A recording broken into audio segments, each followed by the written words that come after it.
So, good afternoon, everybody. Now, I hope you all have had a sumptuous meal and are ready for the third technical session of day two. So, I welcome you all back to this session. Now, for this session, we have Professor Tanmay Dasgupta.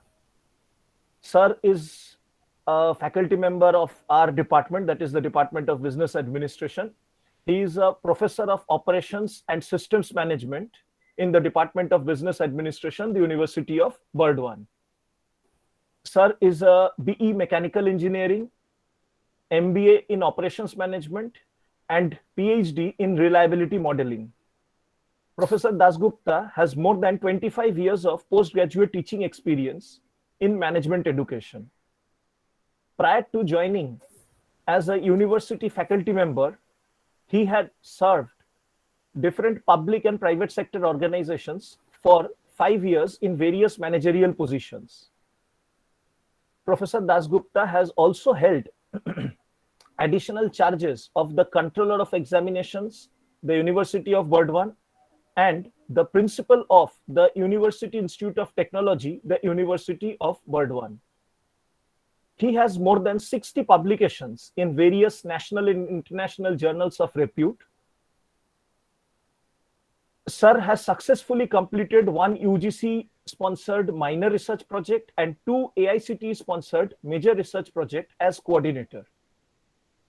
Professor Dasgupta has chaired technical sessions and delivered keynote addresses in many coveted seminars, conferences, and workshops of national and international importance. So far, under his guidance, 8 scholars have been awarded with PhD degrees, 2 scholars have submitted their thesis, and 6 more registered scholars are pursuing their doctoral work. He has acted as visiting faculty member and also taken part in various academic activities of different universities and institutes across India. Professor Dasgupta has also acted as an expert in the academic activities of the UGC, AICTE, Institute of Company Secretaries of India, and other reputed bodies of the country. He has been actively engaged in reviewing research papers of a number of national and international journals, which are listed in reputed databases like Emerald, Terra, and Francis. So, with these few words, sir, I welcome you officially to this platform. Sir, over to you. Okay, thank you, Dr. Mukherjee. So, a very good afternoon to all present here. Now, before going into the topic, in a lighter note, let me say a few words. Now, since Dr. Mukherjee is the coordinator of this FDP, so while designing the FDP, he has created the provision of some degree of flexibility in accommodating some non-financial persons into this FDP as resource persons. So I am one of them. So as you have just heard that I have no finance background. Since I am having the graduation in mechanical engineering, then operations management, then doctoral work in reliability modeling. So no way I am associated with finance area. However,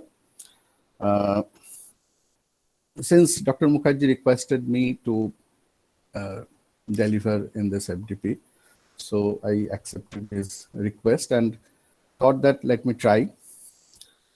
So now, any topic, this particular sub-theme, which states that the statistical analysis of the financial data. So this topic can be looked at from two different perspectives. One from the perspective of a finance person. So a finance person will be interested in looking at the financial issues, financial models, and he or she will be interested to pull some statistical techniques to be applied into the financial data.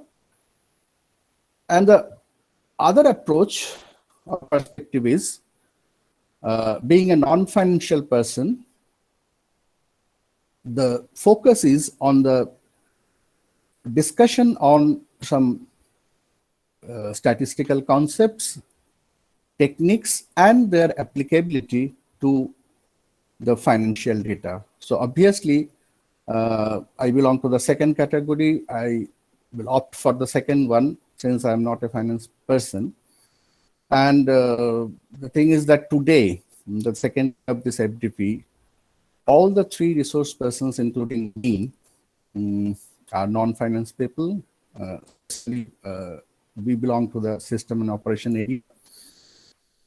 Now, in the first two sessions, in the morning session, Dr. Indranil Mondal, he discussed about the financial time series analysis. Then in the second session, Dr. Sushmita Bandyopadhyay, she discussed about the multi-criteria decision analysis and its applicability to financial data. Now, the earlier two sessions were, in the earlier two sessions, particularly in the second session, Dr. Bandyopadhyay discussed a lot of technical issues regarding multi-criteria decision analysis. Now, in this session, I'll be since the three of us belong to non-finance area, so आज तो आप लोगों को थोड़ा झेलना पड़ेगा. But in this session, I will just giving some basic concepts of statistics and statistical techniques and their applicability to especially financial data. Basically, I will try to correlate these two, means how the statistical techniques could be applied to different financial analysis. Okay, so let me start with the discussion.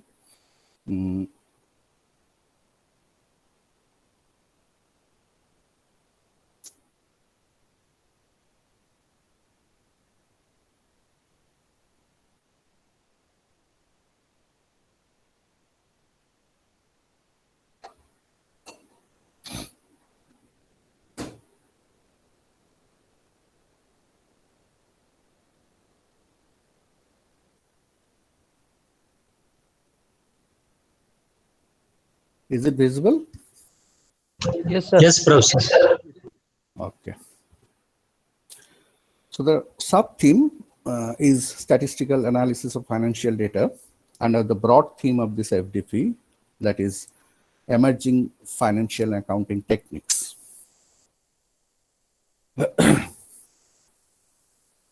Now, to start with the financial data, who are interested in financial data? So firstly, the professionals or the practitioners, they are interested in financial data. Now, they are interested in the stock market movements and the performances of the companies, okay, for their analysis and financial decision making. Then there are the civil servants and central bankers who are interested in studying the merits of different government policies. And there are some influencers like stock market happenings, interest rates, house prices, then exchange rates, etc. So these influencers or these factors, they influence the study of merits of different government policies. Okay, and there are the academicians like you, like us. So academicians are interested in deriving and testing the theoretical models of the behavior of financial assets. So broadly, these are the users of different type of financial data. Now, we have at our disposal an enormous amount of facts in the form of data so that we can analyze in various ways to shed some light on many economic issues, which include deciding among the competing theories. There are different economic theories which are competing with each other. So when we fit the financial data into the into different statistical techniques, and after that we get the outcome or the result. So from the outcome, we can come to the decision regarding which of the theories is most befitting in a particular situation. Then predicting the effect of policy changes. As just we have stated that there are the changes in the government policies, and the civil servants, they are interested in finding the effects of the policy changes of the government, then focusing what might happen in future, etc. So these are basically the main economic issues where we can throw some light after the analysis of the financial data with the help of certain statistical techniques. Now we have one important term which all of us know nowadays, that is financial econometrics. So this financial econometrics, this is a study of quantitative tools for analyzing financial data, and this is based on the probability and statistical theory. Okay. Now, what are the data types and the scales of measurement? So broadly, we have two types of data, as we know, all of us we know. There are the quantitative data as well as qualitative data. Under quantitative data, we have discrete data and continuous data. And under qualitative data, we have these are the non-numerical data. So continuous under the continuous data set, we have two types of scales of measurement. One is interval scale and the other is ratio scale. And under the non-numerical qualitative data, we have the nominal scale and ordinal scale. So these are about data types and scales of measurement. All of you must be knowing all these things, but just to refresh your knowledge. So what are the types of financial data? So firstly, we have the time series data. So in the first section, Dr. Mondal has discussed about the time series. Now, the financial researchers, they are interested in the stock prices, the interest rates, and the exchange rates. Now, the time series data is collected at specific points in time, and in all the examples, the data are ordered by time. Means with respect to time, the data set is arranged or ordered, and they are referred to as the time series data. And the underlying phenomenon which are measuring is referred to as variable. So we have the time series data, and the phenomenon or the criterion which we are measuring, they are referred to as the variables under the time series. And the frequencies of the time series could be, as you know, it could be annual, or it could be quarterly, or monthly, or weekly, or daily, like that. Then after the time series data, we have another type of data, that is cross-sectional data. Here, the financial researchers are interested in the data which are characterized by individual units like individual companies, people, countries, etc. Now, if we take an instance, a financial researcher who is investigating the theories relating to portfolio allocation might collect data on the return earned on the stocks of many different companies. Okay? So this is here actually in case of time series data, as we know, with respect to time, the data, we have the data set, so we arrange the data, we make ordering of the data with respect to time. And in case of cross-sectional data, it is irrespective of the points of time, we collect cross-sectional data, and it could be applied to portfolio allocation as stated here.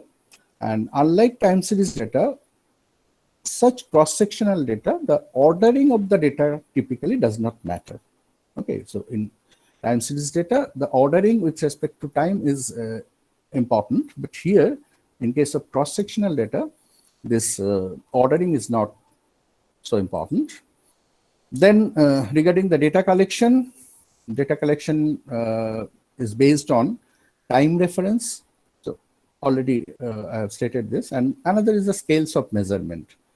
Now, based on the time reference, how the data is classified? One is the time series data, already mentioned, and the other is the cross-sectional data. So on the time series data are collected over several time periods, and under the cross-sectional data are collected at the same or approximately the same point in time.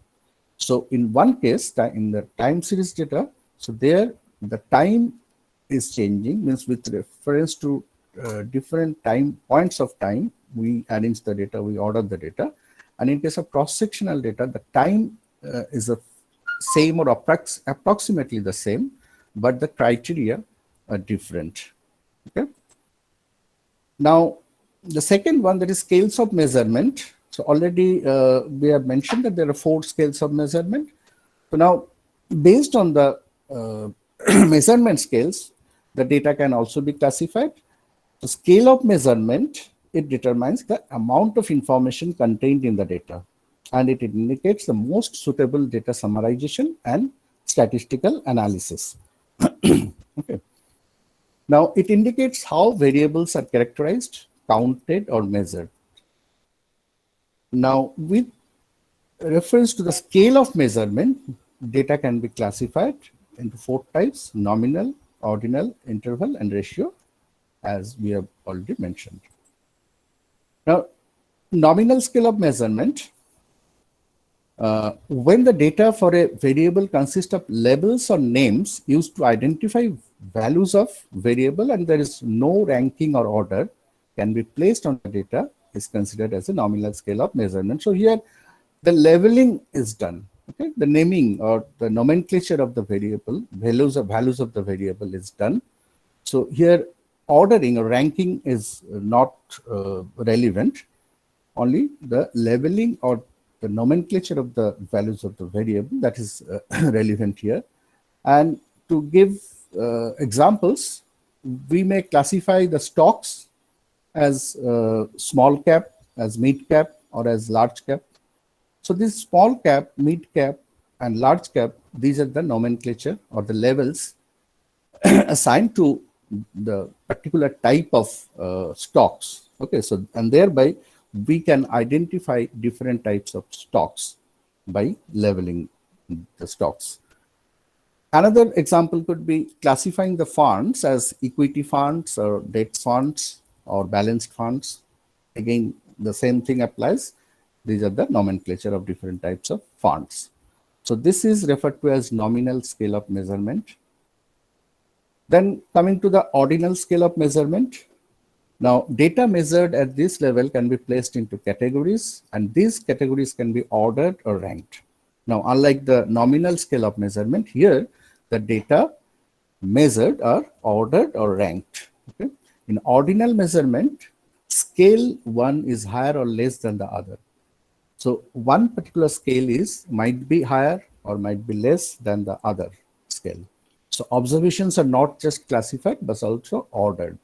So in case of in the earlier scale of measurement, that in the nominal scale of measurement, since it is simply the identification of the nomenclature or the labeling of the values of the variable, so there the ordering or the ranking is not relevant. But here, in case of ordinal scale of measurement, the observations are not simply classified, but they are also ordered. So this is the specialty about ordinal scale. Now, example can be ranking top 10 stocks based on their profit earning ratio. Okay? So the numbers only represent the order. They do not say anything about how much better or worse a stock is at a given number compared to one at a lower number. So here, the number, actually, when we are ranking the top 10 stocks on the basis of their profit earning ratio, so these numbers, they only represent the order. Okay, so they do not say anything about how much better or worse a stock is at a given number. So if we consider 10 different stocks and we rank them or we order them from 1 to 10, Then if we compare between 1 and 2, okay, obviously 1 is better than 2, but what is the degree by which it is better, or how much words is 2 in comparison to 1? That is not reflected through this. These numbers simply represent the order or the ranking of the stocks. Okay. Then we have the interval scale of measurement. So here data, so the properties of ordinal data, and the interval between values is expressed in terms of a fixed unit of measure. So here, these are used, means this interval scale is used to classify an order with an equal interval scale. So with equal intervals, the scale is prepared and the data is fitted into those that interval scale. So the intervals between adjacent scale values are equal. Okay? That means gap between two marking in the interval scale, they are equal. So when we fit the data into the interval scale, so different data values will belong to different intervals. Okay? So scale has an arbitrary 0 point, and as a result, you cannot calculate ratios. So 0 point, there is no absolute 0 point. There is an arbitrary 0 point. Any point you can consider to be a 0 point. You mark it as 0.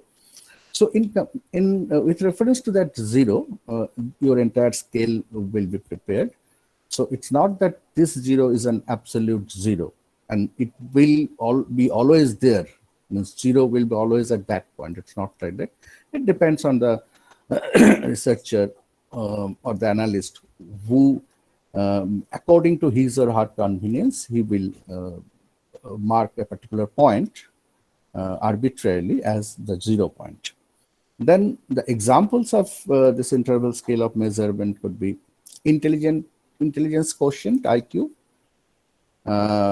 Means when we compare the IQ between a number of persons, then this interval scale can be applied. Then temperature in degree centigrade, like when we compare between a particular temperature, like in degree centigrade and in degree Fahrenheit. So in our school days in physics, we have learned that the centigrade scale is divided equally into 100 parts, whereas the Fahrenheit scale is the same gap is divided into 180 number of intervals.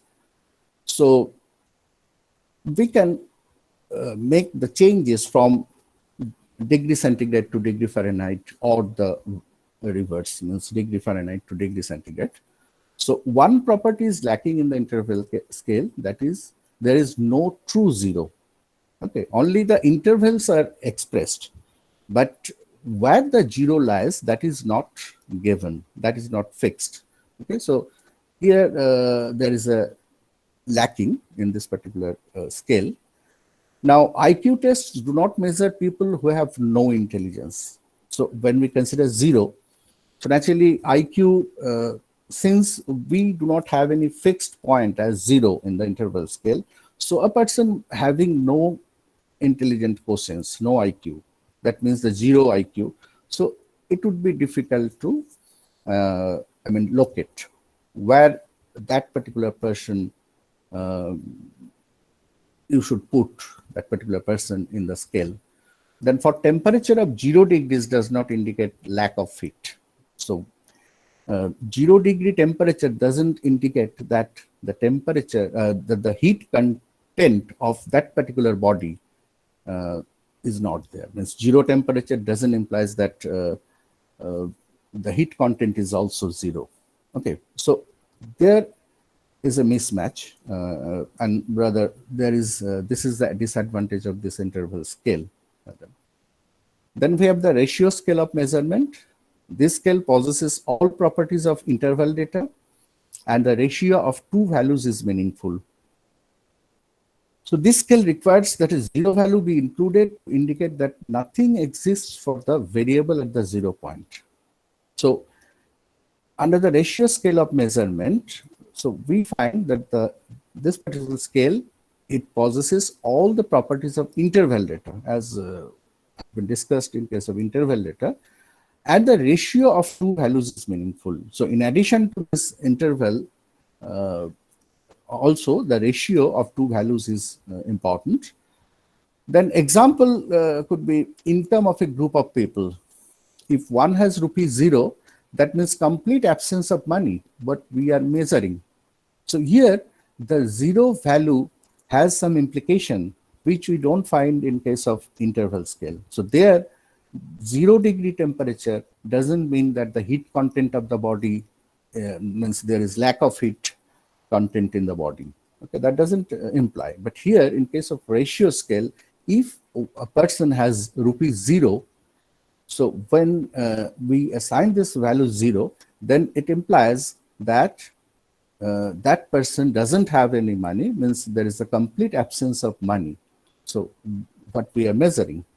However, if A has rupees 10 lakhs and B has rupees 20 lakhs, then B has twice as much money as A has. So in this way, we can have the ratio and we can compare between the different values. Okay, like A is a person who has 10 lakhs rupees and B is a person having 20 lakh rupees. So we can, if we take the ratio between the two, then we can come to the conclusion that B has twice as much money as A has.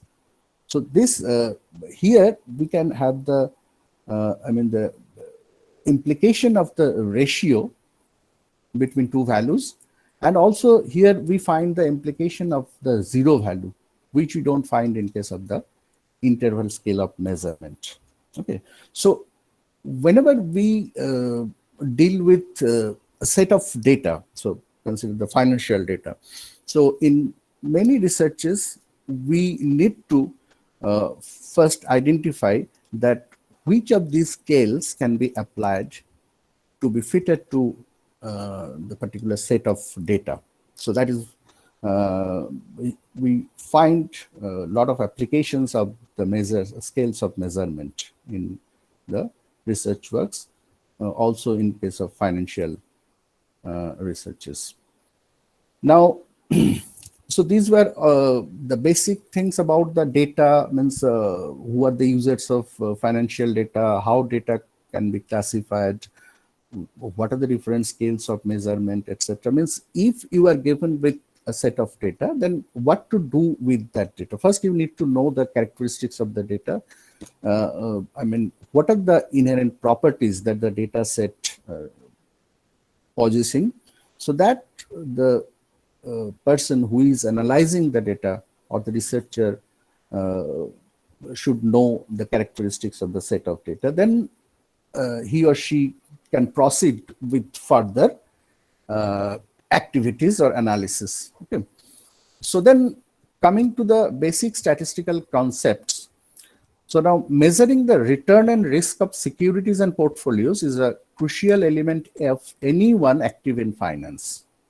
So in the finance area, so mainly we find that the people are interested in measuring the return and the risk of securities and portfolios. Now, in order to do such calculations, it is necessary to master some key concepts in statistics. They are the very basic concepts. All of us know these things, but how they can be made applicable to the financial data, we will just have an overview on that. So firstly, mean, as we know that mean is the estimated mean of the return of a security. So security might be having different values. So those values, what is the estimated mean value of the return of the security over a given period of time? So the security will be having different values from time to time. So if we consider a particular span of time, period of time, so the security will be having different values at different points of time. So we are interested in the mean or the average of the return of the security. Okay. So this is the security's expected return. Okay. So actually, if suppose if over a span of period, if we have say 50 different points, 50 different values taken by a particular stock, then so all the 50 values we cannot consider all the time. So we have to consider a particular value, a single value. So that will be meaningful. That will be representative of the entire thing. So there we might be interested in getting the mean value. So now, as we know that mean could be different types of means we can have, like arithmetic mean, like geometric mean, harmonic mean, etc. So if we consider the simply arithmetic mean, so this is the expression, as we know, that we take the sum of all the values. If we consider a stock value, then over a given span of time, so different values taken by a particular stock, we take the sum of our I equal to 1 through n.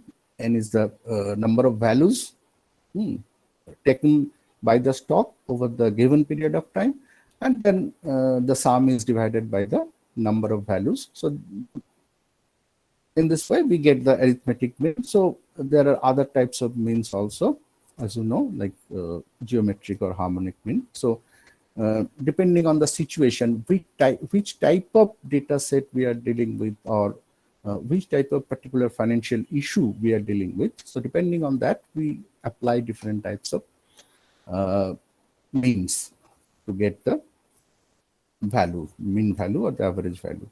Then after mean, as you know, we have the variance or the standard deviation.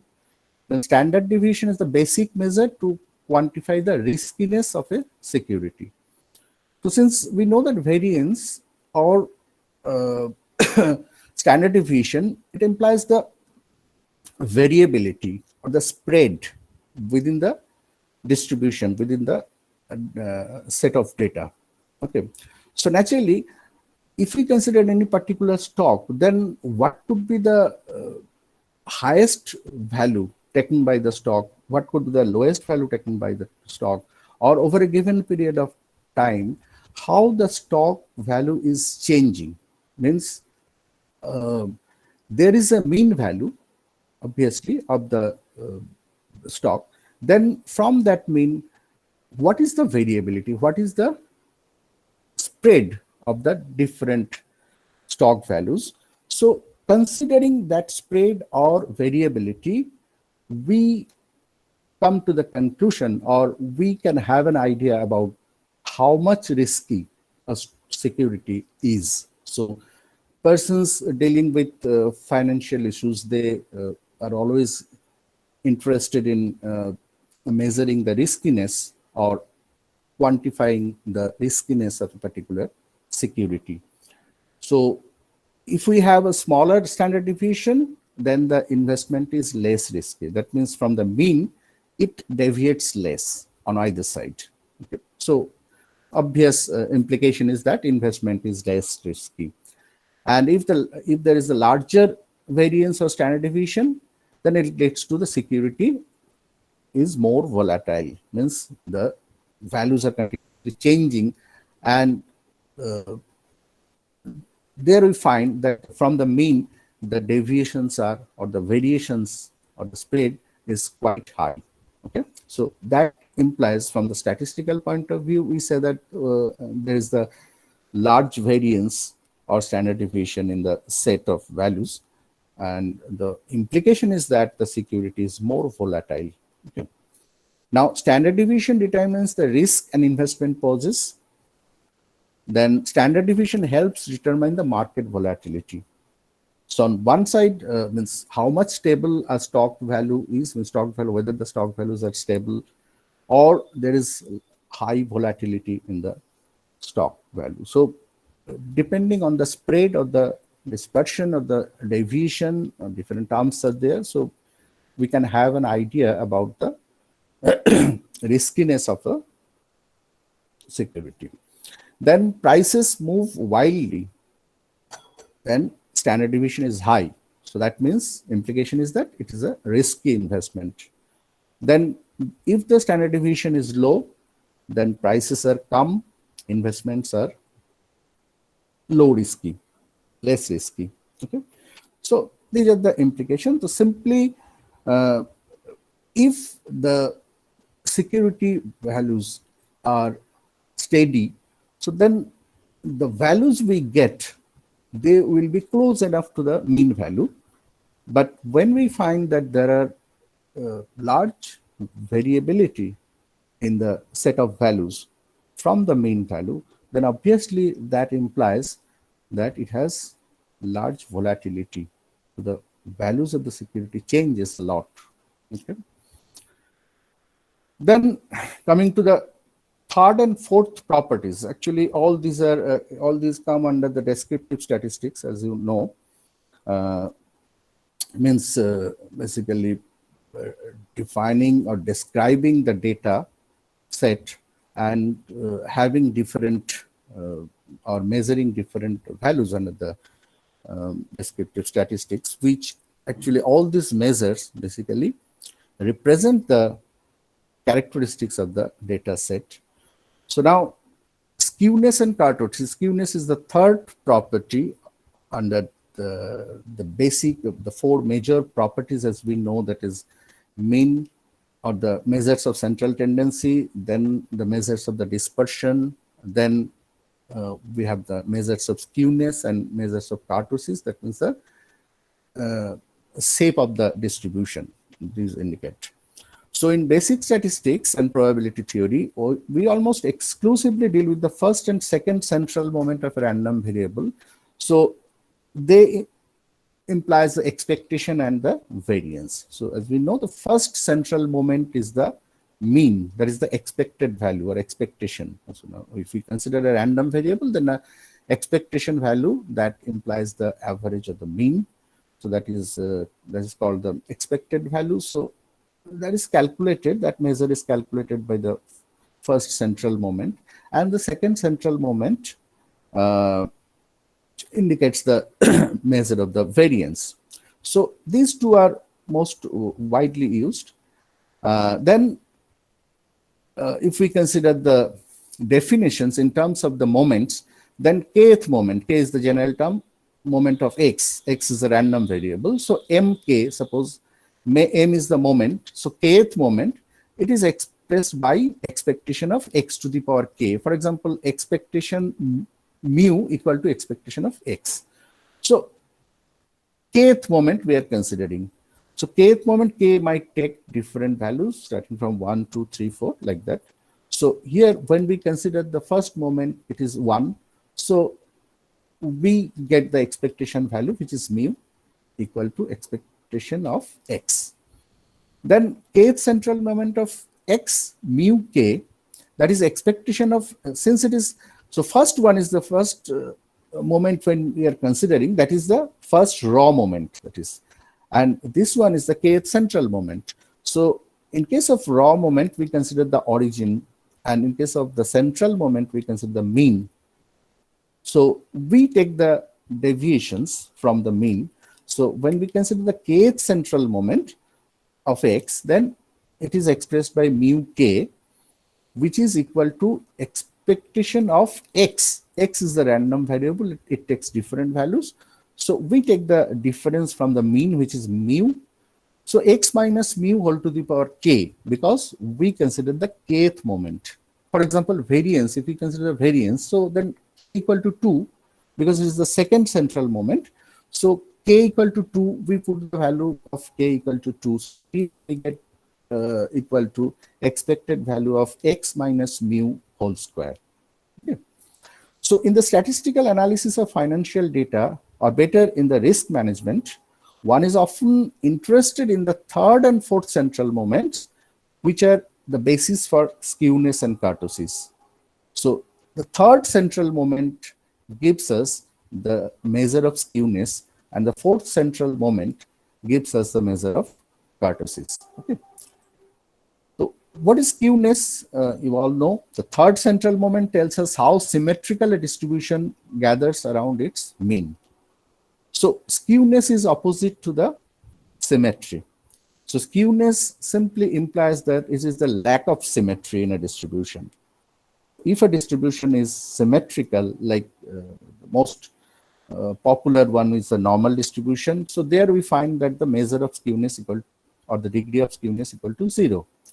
But when it deviates from the symmetry, okay, then it becomes a skewed distribution. So if it is a skewed distribution, then what would be the measure of skewness? How much skewed, or what is the departure degree or departure of symmetry from from a symmetrical distribution? So in any particular distribution, at times we might find that the distribution is a symmetrical distribution.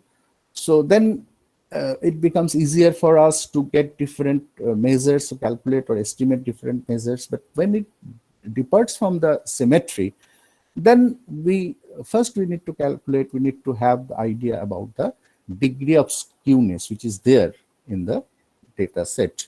So how symmetrical a distribution gathers around its mean? Rather than working with the third central moment directly, it is by convention standardized. Now skew equal to, you just see, it is, the expression is E expectation of x minus mu whole cube. Since this is the third central moment, so k is replaced by 3. Okay, in place of k, we put 3. So it is the expected value of x minus mu whole cube divided by sigma to the power cube. So now skewness, when we measure the skewness, we may have 3 different values. One is the middle value is the skew equal to 0, means degree of skewness equal to 0. So naturally, as we have already mentioned, this is a symmetrical distribution. If skew is greater than 0, then it is a positively skewed distribution. That means skewness value is a positive value we get. After calculation, we get the value of the skewness to be positive. It is greater than 0. So we say that the distribution is positively skewed. It means there is a heavy tail on the right hand side. When the skewness is greater than, degree of skewness is greater than 0, means positive, then positively skewed distribution is having a heavy tail on the right hand side. Okay, and on the other side, if the degree of skewness is less than 0, that means negative, then the distribution is negatively skewed, and the heavy tail is on the left hand side. So the middle one is the symmetrical distribution, and if there is the departure from symmetry, then one is the positively skewed distribution, where we get the right hand tail of the distribution to be heavy, and in case of the negatively skewed distribution, we find that the negative, heavy tail is on the left hand side of the distribution. Then skewness is the additional measure of risk. So regarding risk, we have already stated that since while discussing about the variance or standard deviation, we have already mentioned that while measuring the riskiness of the security, we find out the variance of the standard deviation.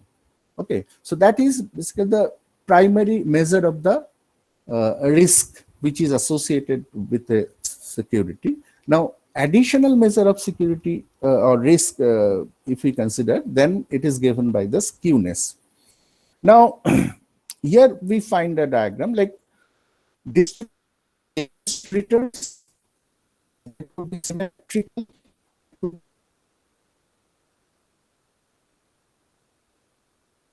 returns.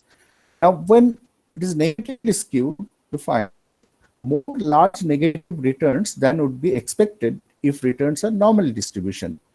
So in case of a normally distributed situation, so the returns as we get in case of a normally distributed situation, so in case of negatively skewed distribution, we get more large negative returns than the situation when it is a normally distributed case. The more securities are negatively skewed, the higher the tail risk they are exposed to. So negatively skewed distribution means more negativity is there. So naturally, the more securities are negatively skewed, That implies that the higher the tail risk they are exposed to. Okay. Then, which again implies more likely to experience sudden large negative returns. So obviously, when we are investing somewhere, so there is the possibility of there could be three possibilities. One is no return. Suppose as the amount which we invest, we get the as return, we get the same amount, so no additional return. Then we can get some positive return, or we can get some negative return, means our money is lost. So when the distribution is negatively skewed, since there is the possibility of more large negative return, so naturally there is more likely to experience sudden large negative returns. Okay. Now skewness is given, degree of skewness is given by this expression. Here it is given. So it is summation of I equal to 1 through n xi minus x bar whole cube. Since this is the third central moment, so we get the sum over xi minus x bar whole cube. Then the sum is divided by n, which is whole divided by 1 by n minus 1 into summation I equal to 1 through n xi minus x bar whole square whole to the power 3 by 2. So this is the expression by which, means this is the concept of the moments. Okay, so from the concept of moments, we can have the measures of mean, like variance, skewness, kurtosis, etc. So a moment is the general measure, and the specific measures are these, like mean, variance, skewness, kurtosis, etc. So this is the expression for skewness. Now let us consider a situation when two investments return distributions have identical mean and variance but different skewness parameters. Then which one is to be preferred? So now typically the risk managers are worried about the negative skew, because negative skew, since there is a possibility of large number of negative returns, so naturally the investment the risk managers, they are more concerned about the negative skew. So naturally, in that situation, small gains are the norm, but big losses can occur, carrying the risk of going bankrupt. So naturally, if there is any risk manager or the investor himself or herself would go for the investment where the negative skewness is less. Okay, because negative skewness is of more concern to the investors. Now there are some values given here. If the value skewness value, degree of skewness value is if it is minus 0.5 to plus 0.5, then starting from minus 0.5 to plus 0.5, then data are nearly symmetrical, we say. Symmetrical, exactly symmetrical, it would be, means when skewness value will be exactly 0. Okay, so degree of skewness is, if it is equal to 0, then it will be perfectly symmetrical. But if it is not, if the value is not exactly 0, then there might be small deviation from 0 value. So it might be minus 0.5 to plus 0.5. So it is nearly symmetrical. Okay. Then if it is, if the degree of skewness is between minus 1 to minus 0.5, means on the negative side you consider up to minus 0.5, we are considering that it is nearly symmetrical. Okay, not exactly symmetrical, not perfectly symmetrical, but nearly symmetrical. But when it crosses the minus 0.5 value, till minus 1, it is negatively skewed, or 0.5 less than equal to skewness less than equal to 1, skewness 1, so positively skewed, the data are slightly skewed. Okay. Then skewness less than minus 1 means on the left hand side, means the negative side, when it crosses the value of minus 1, this is the negatively skewed, or the skewness crosses on the plus side, that is the positive side, if it is greater than 1, then the data are extremely skewed.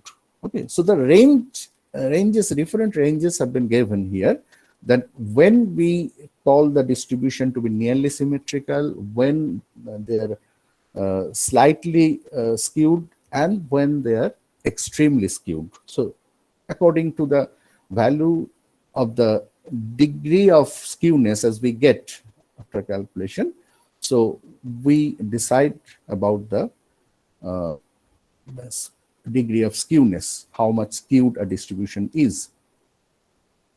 Then coming to the kurtosis, that is the fourth property, as we say. So kurtosis is equal to, it is the fourth central moment. So it is the expectation of x minus mu whole to the power 4 divided by sigma to the power 4. Again, it comes from the concept of moment. Okay.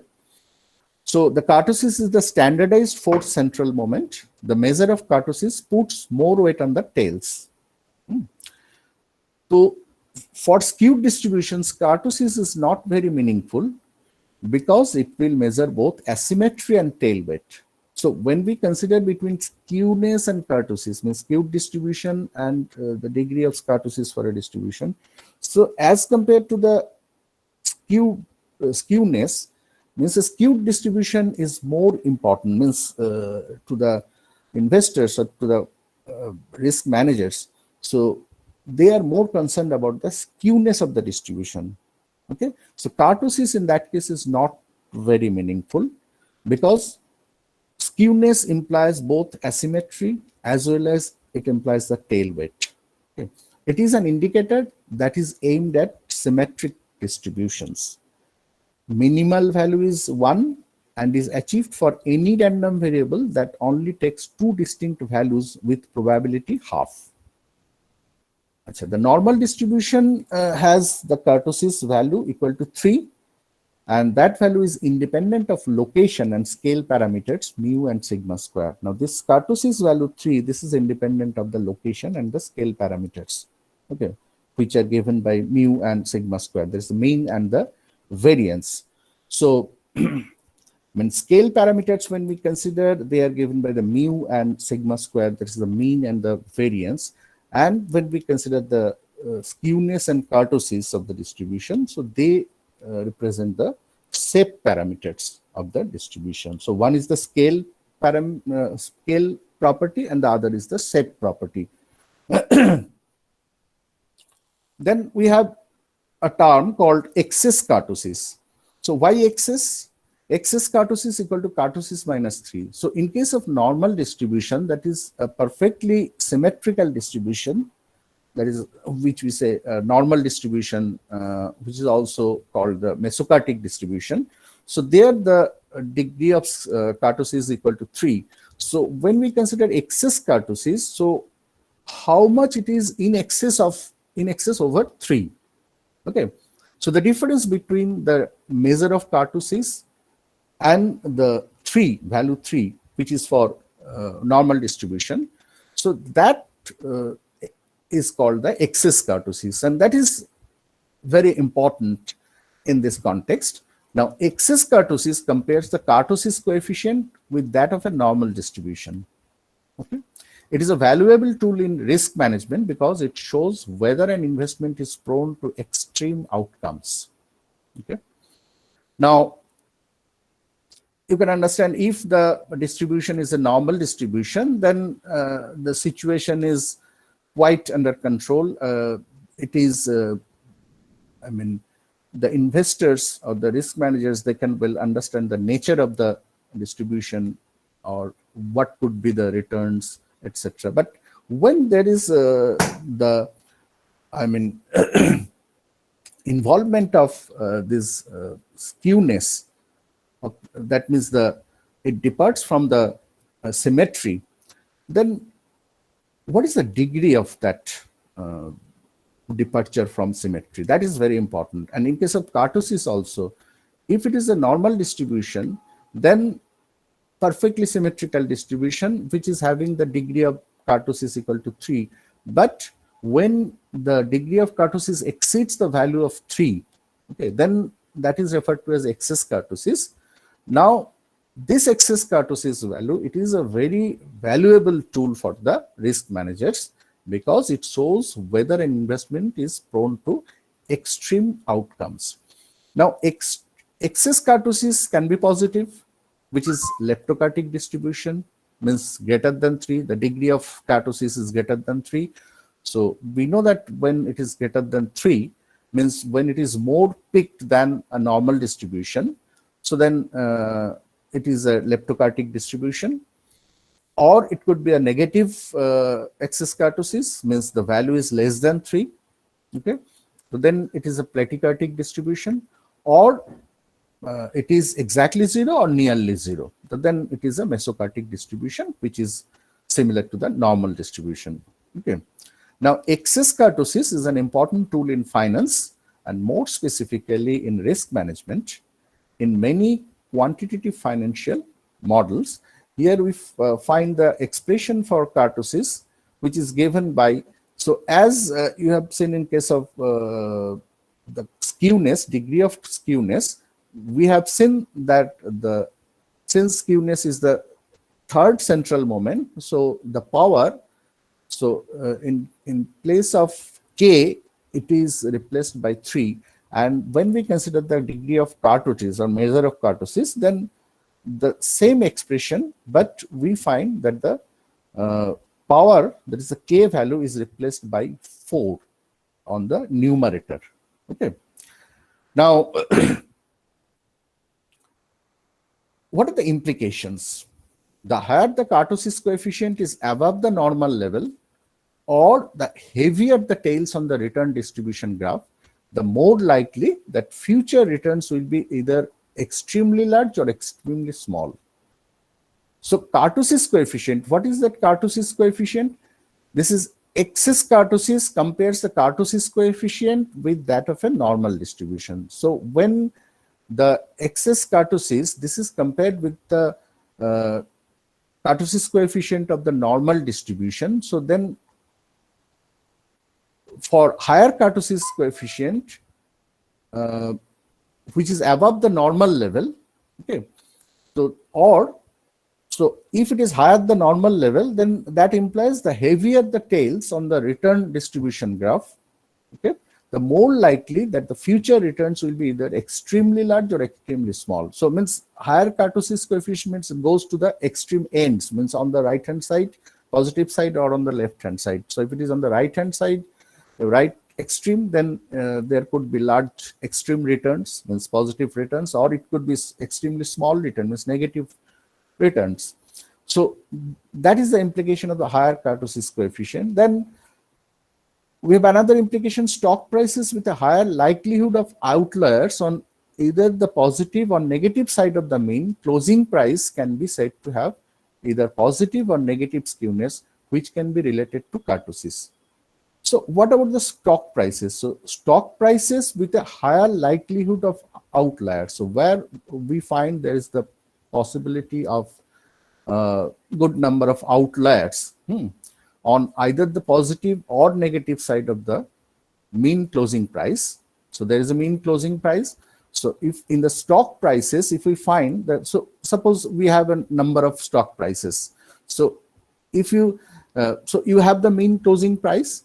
So after analysis, if you find that the stock prices, that is the number of values you get for the stock price. So if they are on either the positive or the negative side of the mean closing price, so it can be said to have either positive or negative skewness, which can be related to kurtosis.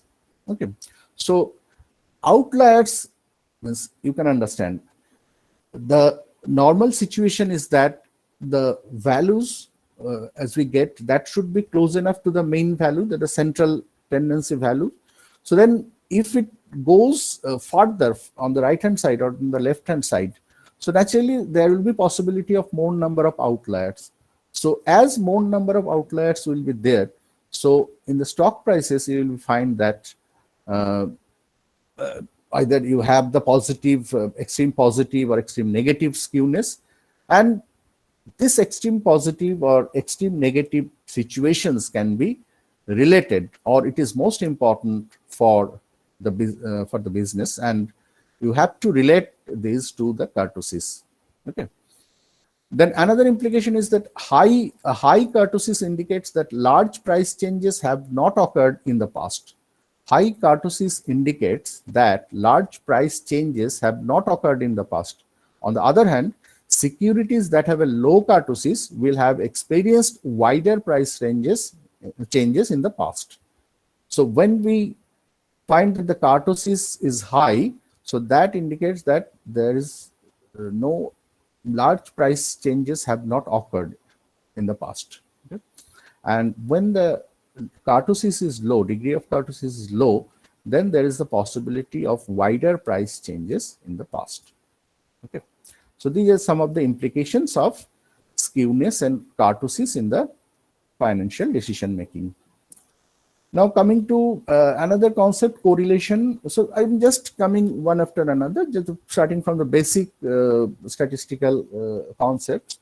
Gradually, what are the different types of techniques as we may have applications in the financial decision making, that gradually I'm trying to correlate between the two.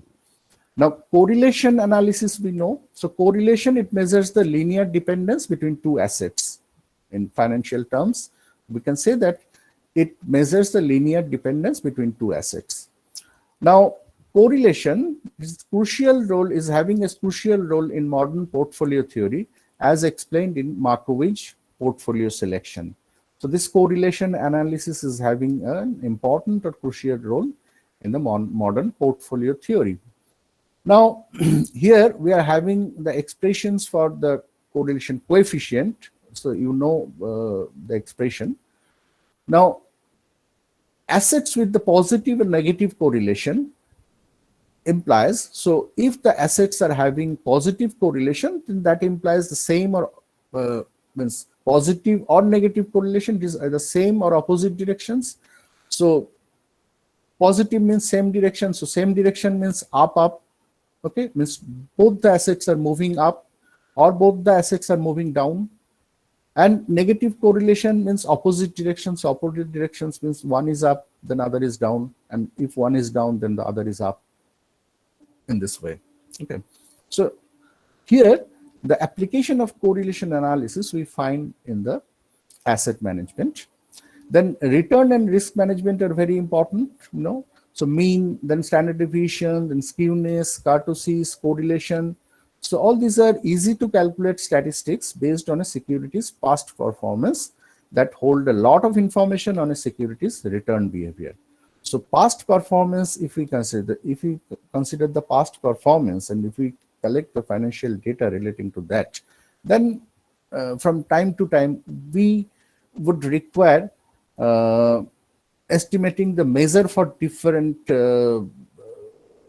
different measures, like sometime it might be mean, sometime it might be standard deviation or skewness or kurtosis or correlation, or at some point in time by the combination of some measures. Okay, so all these are basically easy to calculate statistics. So on the basis of the securities past performance, so past performance related data, those are the financial data which we consider for calculating different measures, then those estimates or those measures, they hold a lot of information on a securities return. So from the basis of that calculation, we can have a clear idea about the securities return behavior. How could be the return?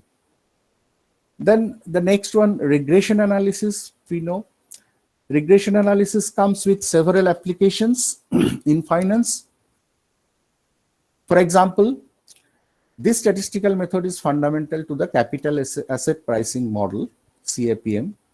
So I think since this FDP is mainly the broad theme of the FDP is on the financial area, particularly the behavioral finance area. So most of the participants belong to this finance and accounts area, I think. So I don't dare to discuss these things because these are all purely financial models. So here we find the application of regression analysis in the CAPM, capital asset pricing model. So CAPM is expected return of an asset it gives, and on the other side, the market risk premium we can have through the capital asset pricing model. We get the relationship between the expected return of an asset and the market risk premium. Okay, and then considering the regression analysis, what are the applications can forecast the returns of securities. So through the regression analysis, we can have the forecast of the returns of the securities.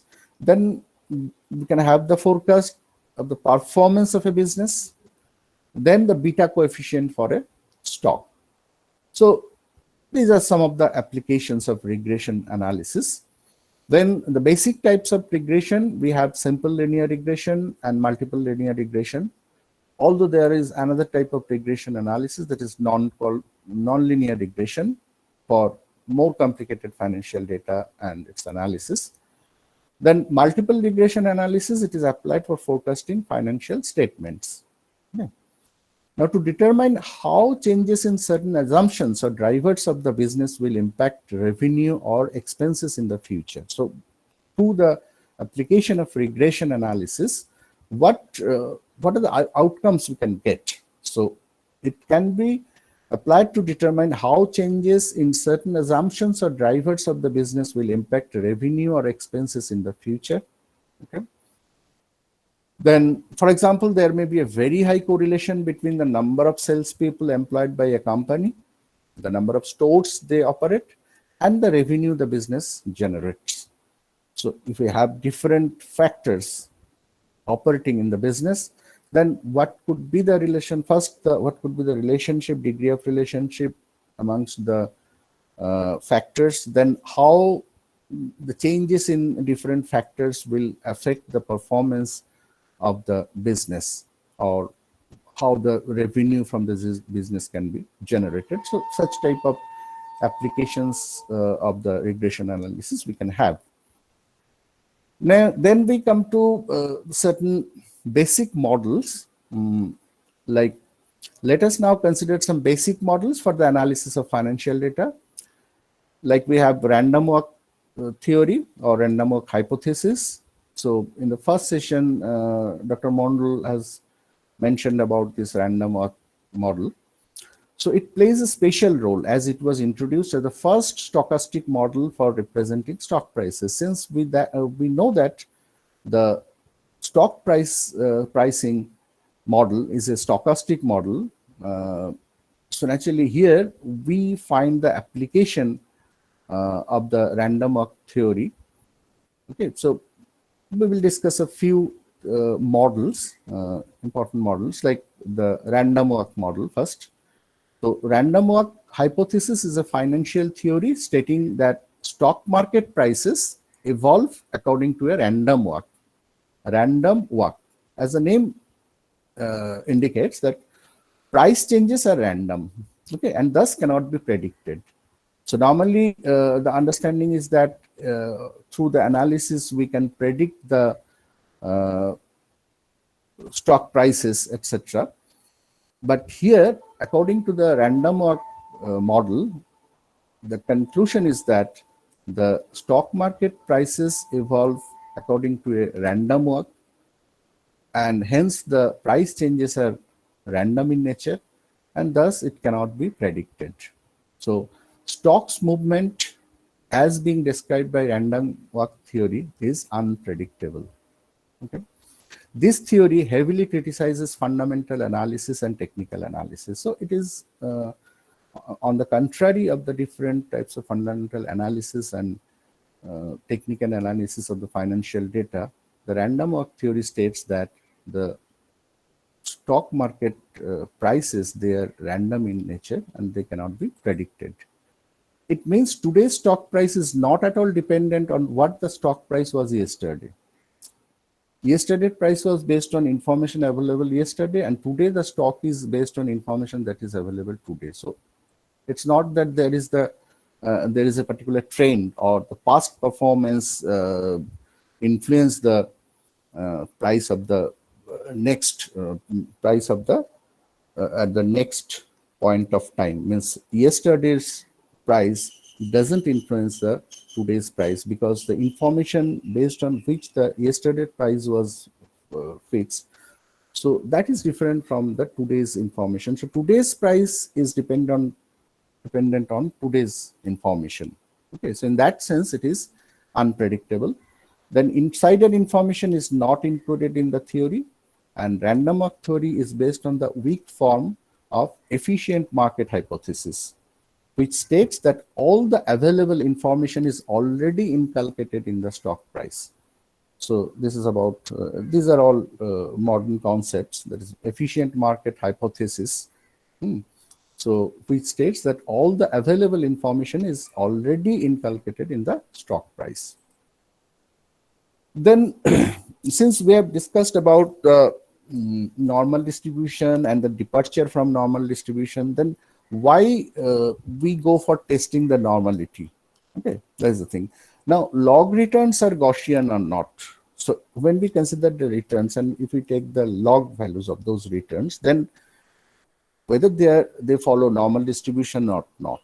Okay, so that is the central concept to practice of financial data analysis. So whether the log returns are Gaussian distribution, it follows Gaussian distribution or not. So that is the central concept to the practice of financial data analysis. And that's why we are interested in testing the normality of the financial data. Now, if the answer is yes, suppose it follows log returns follow Gaussian distribution. And if the underlying importance of verifying if normality holds on financial data, then log returns are independent. And the random walk, which implies that random walk model applies. So you see, log returns are Gaussian or not? This is the question. And this is the central idea behind the practice of financial data analysis. So first you need to know whether the log returns follow the Gaussian distribution or not. If the answer is yes, okay, the log returns follow Gaussian distribution, yes. And the log returns are independent, okay? Then that is the underlying importance, there is the underlying importance of verifying if normality holds on financial data. So we have already stated that we are interested in getting the idea about whether the financial data, there is normality, the condition of normality on the financial data or not. So we are interested in verifying if normality holds on the financial data. So then if log returns are Gaussian and if the log returns are independent of each other, then the random walk model applies there. So this is the model for testing the normality. Then so far, normality tested by inspecting time series plots or normal plots, etc. Now it has been refined to, nowadays we have the battery of tests based upon measures of skewness and kurtosis. So far normality test has been conducted by inspecting the time series plots or the normal plots. Okay.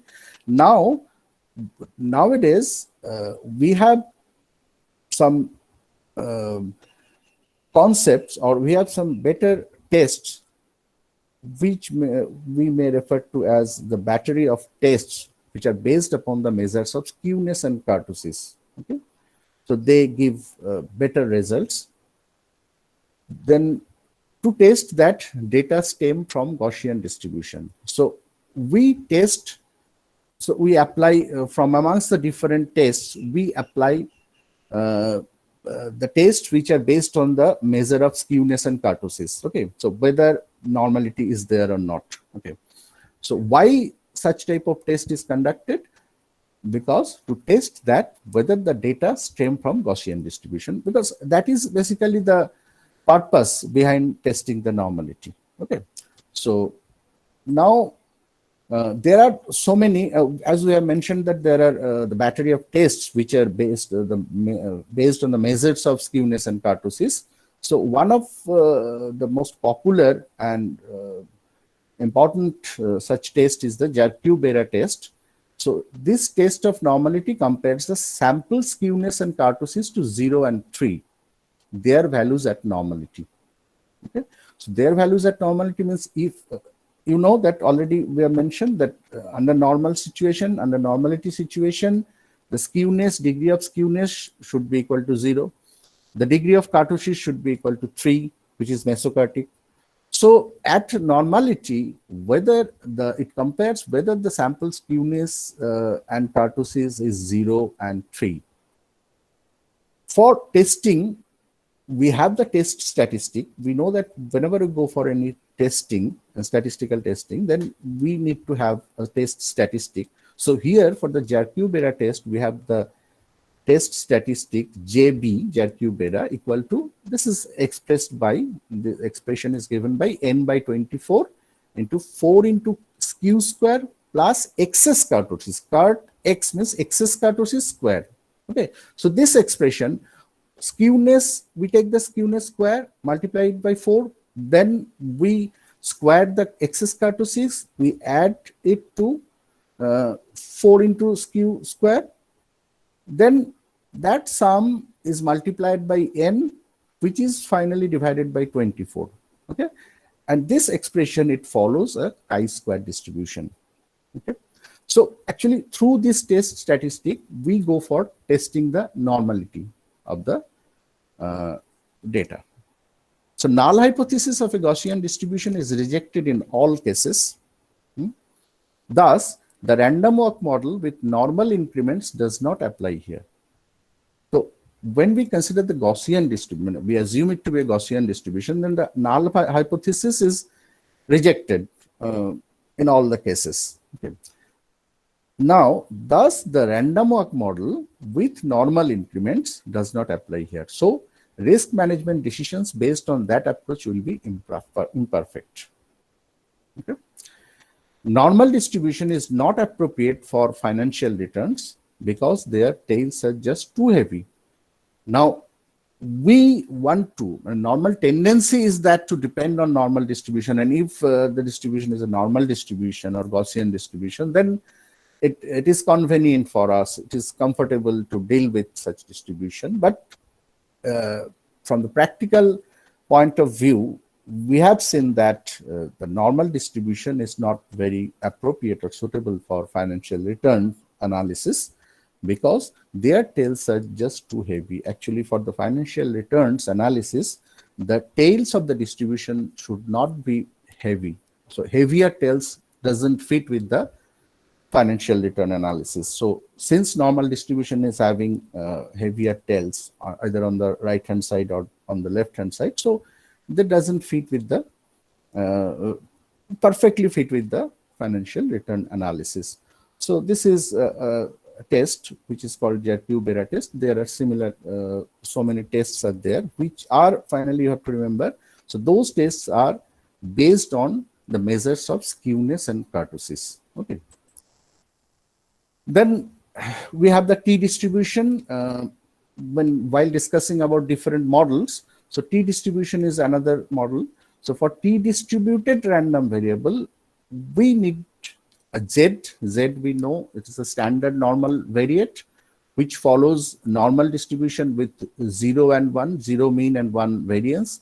And w is another variate which follows a chi-square with the degrees of freedom nu. This symbol is nu. So then if we take the standardized quotient of the two, the result follows a t distribution with new degrees of freedom. So here we introduce a statistic t, capital T, which is given by root over nu into z by w, which follows a t distribution with new degrees of freedom. Okay, so for t distributed random variable, we introduce two variates. One is the z, there's the standard normal variate, you know, which follows normal distribution with mean 0 and variance 1, and another variate w, which follows a chi-square distribution with degrees of freedom nu. Then when we take the standardized quotient of the two, the result follows a t distribution with new degrees of freedom.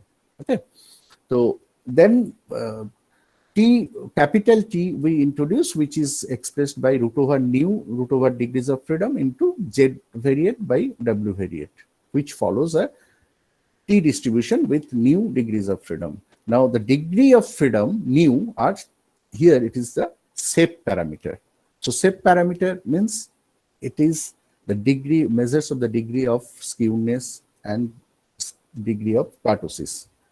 The lower they are, the heavier tails result.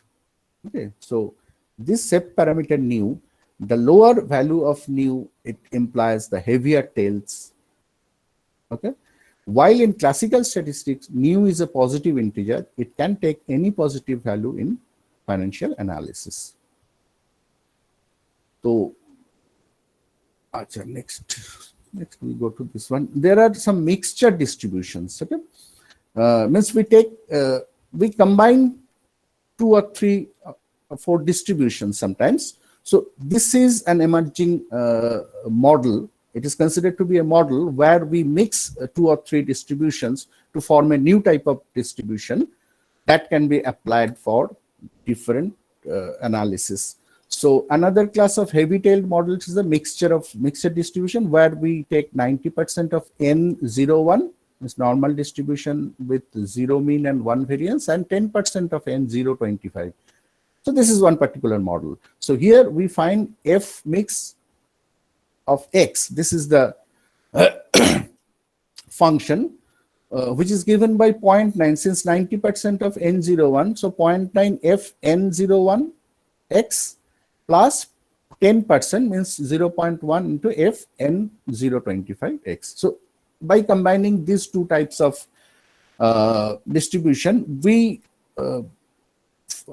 create a different type of distribution, which is a mixture distribution, and we apply that distribution for analysis. So we can generate a random variable by drawing from a 0-1 uniform distribution. When it is a 0-1, so that is a uniform distribution. Now, if the result is less than equal to 0.9, we use standard normal. Okay. Else, we draw our final result from N025.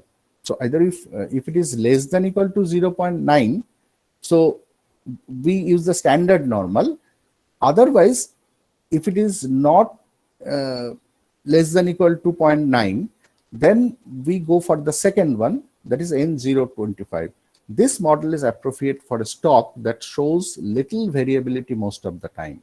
Okay, so for different financial situations, we can have the application of different models. So that actually I wanted to show. Now, due to symmetry, the mean is still 0. For the variance of such a random variable M, we have a linear combination, variance of M. So considering this mixture distribution, so if you consider the variable to be capital M, so we calculate the variance of M equal to 0.9 into 1, because first variance is 1, the variance of the first distribution is 1 and the second is 25. And since 90% and 10% has been taken, so 0.9 into 1 and 0.1 into 25. So it gives us 3.4. So variance of the variable M for the mixture distribution, it is 3.4. However, the mixture distribution is fundamentally different from N0 3.4. That means it doesn't mean that when we create the mixture distribution with the variance 3.4, that doesn't mean that it is a distribution which is similar to N0 3.4. That means a normal distribution with 0 mean and 3.4 variance. So that is something different, some other difference. But when we consider the mixture difference, a mixture distribution whose variance is calculated to be 3.4, that is a different distribution altogether. Okay. Now the mixture distribution produces 10 times more extreme events. The kurtosis of M takes the value of 16.445, thus there is a lot of mass in the tails. The downside of this simple mixture model is the large values do not come in. Actually, this is one sample mixture, so there could be different types of mixture distribution which we can apply in case of financial data analysis. Now, that is not fully appropriate for real-world financial time series where extreme returns seem to cluster. A more realistic behavior is expected from the Garch models. Next, we have random walk with heavy tails. So let me skip this one.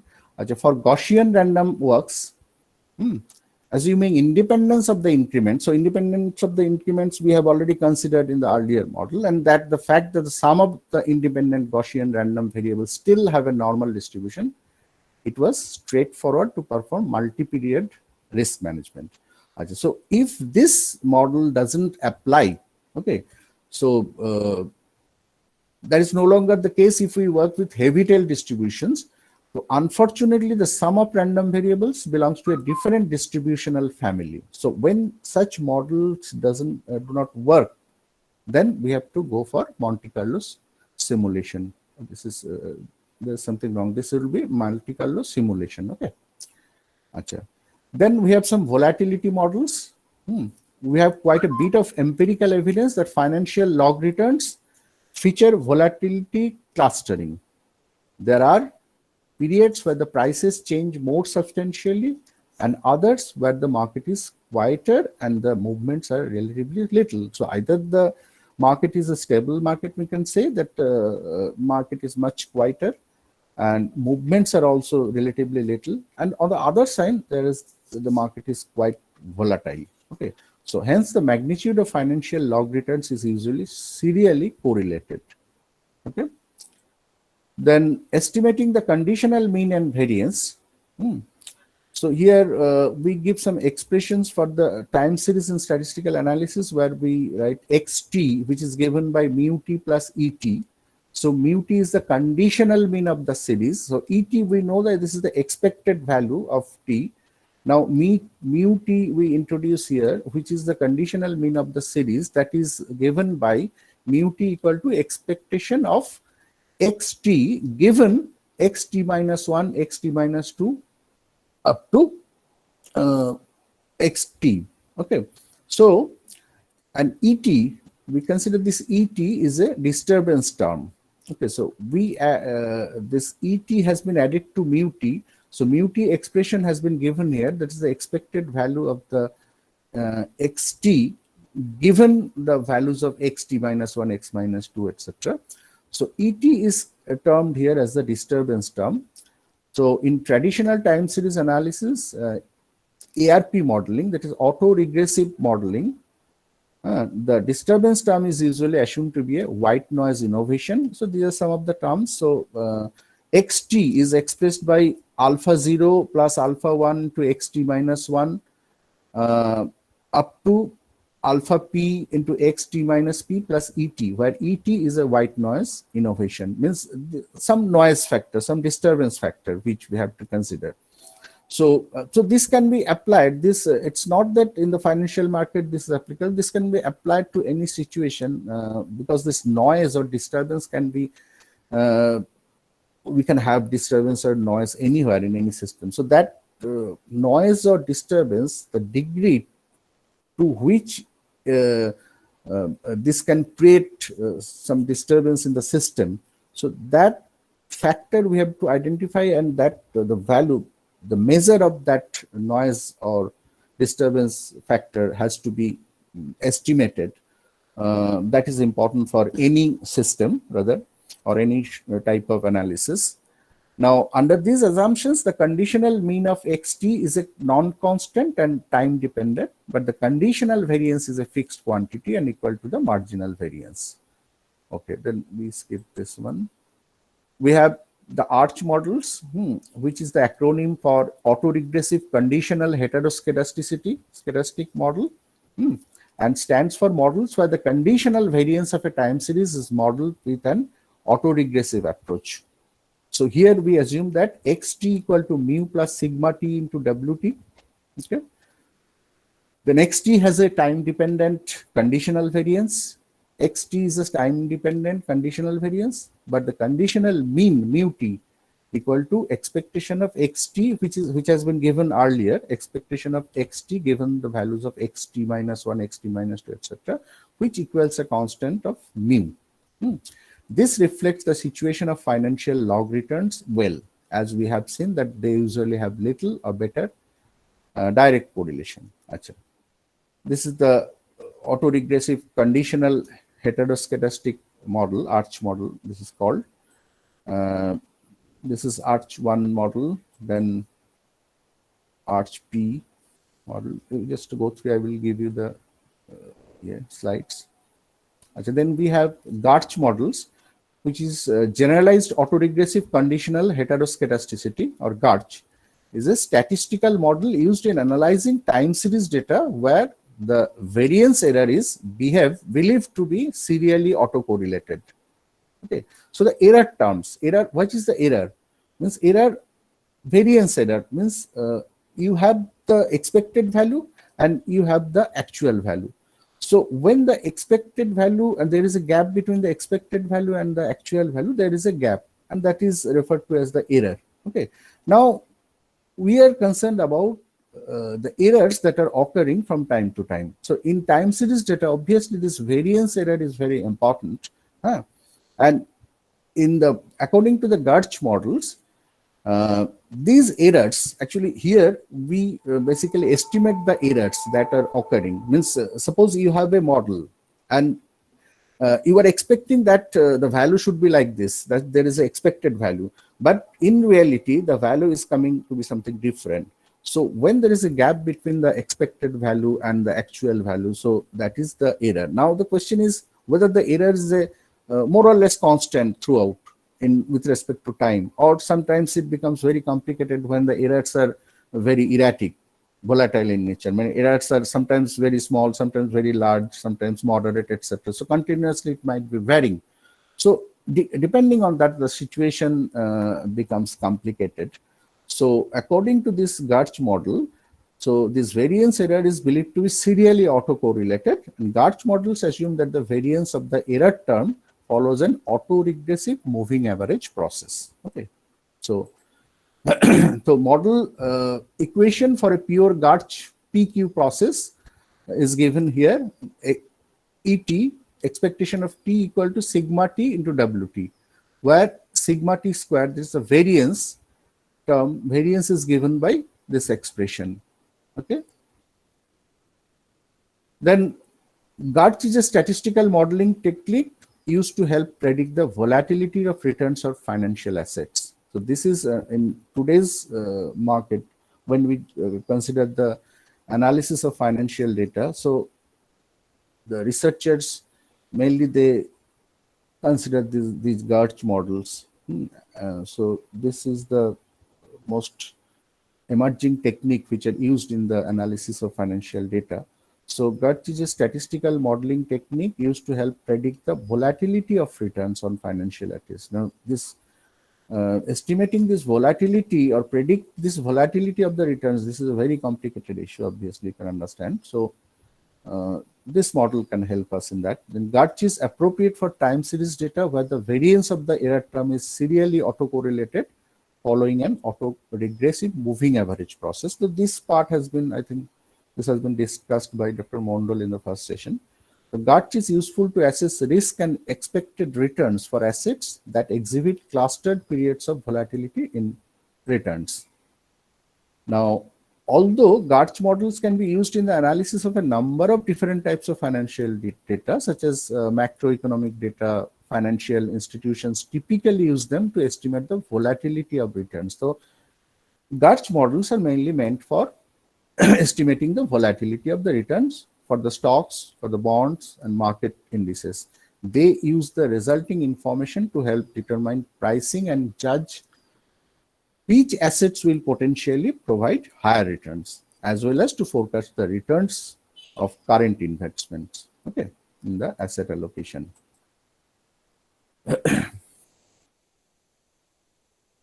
So there are so many things, actually it's very difficult to discuss within this short span of time. I think the time is already over. So I should end the session here. So Dr. Mukherjee, should I stop here? I think the time is Sir, over. it's up to you and the participants. It's okay, but actually today they have gone through 3 sessions, and in the first 2 sessions, particularly in the second session, Dr. Bandyopadhyay has given them a lot of bouncers, and they have to digest those bouncers. So I should not give them more taxation on their brains. So, sir, can I ask a few of the participants if they have any question or if they have any feedback? Okay. Okay, participants, now the session is open. We are almost on time. So if you have any questions or any feedback, so just feel free to talk to us.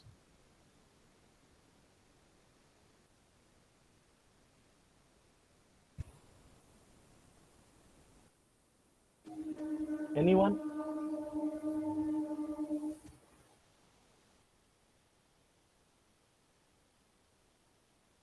So, sir, I see most of the participants are silent. So, okay, sir, I take this opportunity to formally thank you for this wonderful session. Honestly, I must say that I was feeling a bit jealous for the young research scholars or the young students who are there. Had we got these kind of stuff when we were young, that is mixing the statistics and the finance, this would have been very much useful for us. Now, So- very frankly speaking, today I was a bit nervous because, as I have stated, that I'm not a man of finance, and but before sir, but all this the is the finance era- people to discuss financial issues, it's really Exactly, a matter of. But sir, as a finance person, okay, I can I'm see sorry to Harish interrupt. ji. Yeah, Harish ji, if you want to say something. Yes, sir. Very good afternoon, sir. I'm sorry to interrupt you. The whole No. session, 2 hour session, we never felt we are attending a non-finance professor's session. It's purely Exactly. we feel we Thank are you, in thank the you. accounting ocean. Thank you very Exactly. much. So So I honestly, hope I have Harish not ji, made you bored. Okay, No, no, you have it's enjoyed the excellent. session, I think. and honestly, Harish ji and others, I would like to share this with you that knowing Professor Dasgupta's capacity, I intentionally asked him to bring his best for us, that is the finance people. So as sir said right at the beginning, Now, nowadays, as we say, the finance for non-finance managers. Okay, we talk it's the about other way that. around. So it's the finance for non-finance teachers. It is like It is that. the non-finance teacher for the finance teachers. Yeah, it is the other way around. But sir, honestly, I enjoyed. Thank you very much. And as Harish ji said, I'm sure everybody also feels that same. We would love to have other sessions from you in the future. Okay, So okay, thank you. Thank you very much, sir. So Thank you, sir, once with again. this, yeah, and dear participants, I have already mailed you all the PPTs except one. First session of day one, I am yet to receive that, and I will send sir's PPT as well once I receive it. Okay, I will send it to Dr. Mukherjee, and he will send it onward. I will To, forward it to all the participants. And I am attaching the mail ID of the concerned resource person over there. So in future, if you feel that you need any support Sure. from them, you both can mail mail ID them. and mobile number also. You can give my mobile number, no problem. Okay, sir, I will. All I are will. welcome if they Okay. feel so. Okay, I will. So tomorrow again, we will be starting at 10, and the link will be active, the same link which is there. Perhaps by this time, even that link will be memorized by many of you. So that will be active from 9:45 a.m. Okay, thank So you. Thank you with all. that, we come to the end Have a of good day. day 2. Thank you, everybody. Thank you very much. Thank you, sir. Thank you, Abhik. Thank you, sir. Thank you, sir. Thank you, sir. Thank you for the excellent session, sir.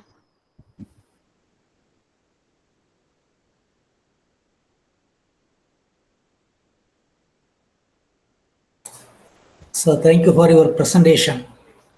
Thank you, Thank you, sir. Mr. Jairaj. So, I fully never turn again any side. I fully observe your lessons presentation. Not only you, every faculty delivered a wonderful session, valuable session, and a lot of There is our success, yes. particularly Dr. Mukherjee's success. Yes. No, sir. It's a plus and a bonus. Thank you, sir. Thank you. Thank you. Abhik, can I interrupt? Sure. Sir, Tonmoy sir, it's a beautiful session, and I'm a very senior professor with the college, and it is really wonderful. And I absolutely go with Abhik. If things when we were doing our research, it would have been a great opportunity, sir. But still, Okay. we are life is a learning process. I will surely get in touch to you if we. It was a wonderful session, sir. Thank you very much. Thank you very much, Ovi. Thank you. Thank you. Thank you. Joinabda, you are always welcome to our department. Here you will get us live. Rather, Thank it is you. for Thank all you, of- Victor. It is for all of you. Thank you very much, Ovi. Thank you. So nice of you. So, sir, I'm closing this meeting now. Okay. Sure.